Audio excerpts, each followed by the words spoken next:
सोनामुखी, हरड़, मुलेठी जैसी अनेक जड़ी बूटियां और हजारों वर्षों का प्राचीन आयुर्वेदिक ज्ञान इस एक बोतल में समाया हुआ है। कायम टैबलेट, आपकी खुशियों का साथी। एक तरफ अफगानिस्तान और पाकिस्तान में जंग छिड़ी है, तो अब बताया जा रहा है कि पाकिस्तान में इस बार गेहूं के उत्पादन में भारी कटौती हो सकती है। दरअसल यूएसडीए यानी अमेरिकी कृषि विभाग की एक रिपोर्ट बता रही है कि पिछले साल की तुलना में इस बार पाकिस्तान में 20 से 22 लाख टन कम गेहूं पैदा होगा। और इस अनुमान ने पाकिस्तानी हुक्मरानों में बड़ी टेंशन पैदा कर दी है। उनकी ये दिक्कत बहुत बड़ी है क्योंकि इस देश की ज्यादातर आबादी गेहूं के आटे और उससे बने प्रोडक्ट पर ही निर्भर है।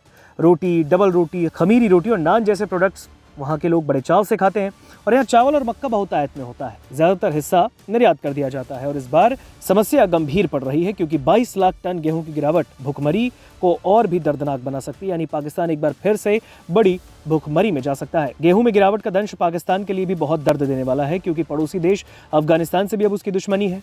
भारत से वो वैसे ही बैर ले बैठा है। खैबर से लेकर पख्तूनख्वा तक गेहूं का बहुत बड़ा बेल्ट है। बलोचों का यह पूरा क्षेत्र बहुत ज़्यादा मुश्किलात में पड़ा है क्योंकि पाकिस्तान के खिलाफ जंग जैसी स्थिति है और इस तरह पाकिस्तान दो मोर्चों पर एक साथ लड़ रहा है। और एक और गेहूं की कमी तो दूसरी ओर अफगानिस्तान और बलोचों से उनकी ये जंग। गेहूं में गिरावट की ये समस्या कितनी गंभीर हो सकती है, इसका अंदाज़ा बस इस बात से लगाइए कि पाकिस्तान और गेहूं का रिश्ता वैसा ही है जैसे पाकिस्तान और आतंकवाद का, क्योंकि ये दोनों ही एक दूसरे के बिना नहीं रह सकते।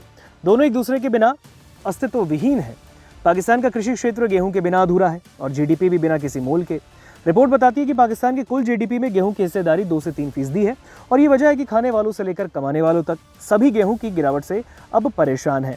लेकिन सवाल अब यहाँ पर यह है कि पाकिस्तान के गेहूं उत्पादन में ऐसी गिरावट क्यों, और इसके पीछे के जवाब कई हो सकते हैं जिनमें कुछ तो बहुत महत्वपूर्ण बताए जा रहे हैं।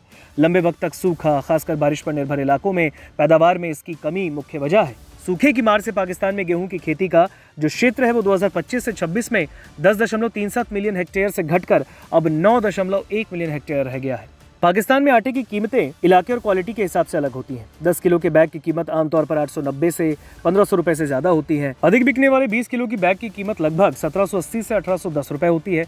प्रीमियम चक्की आटा की कीमत लगभग 160 से 200 रुपए प्रति किलो होती है।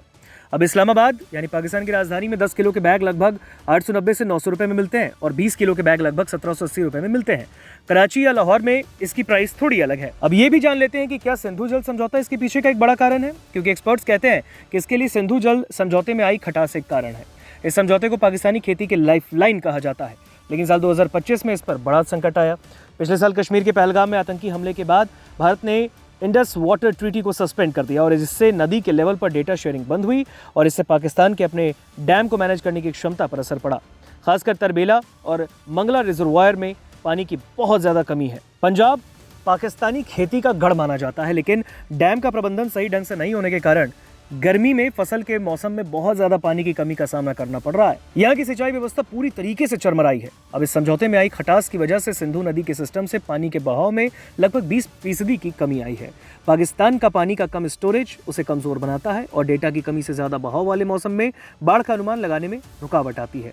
और इन तमाम समस्याओं ने पाकिस्तान के गेहूं को पूरी तरीके से खराब करके रख दिया है और लाखों लोग पाकिस्तान के अब भुखमरी के शिकार होने वाले हैं।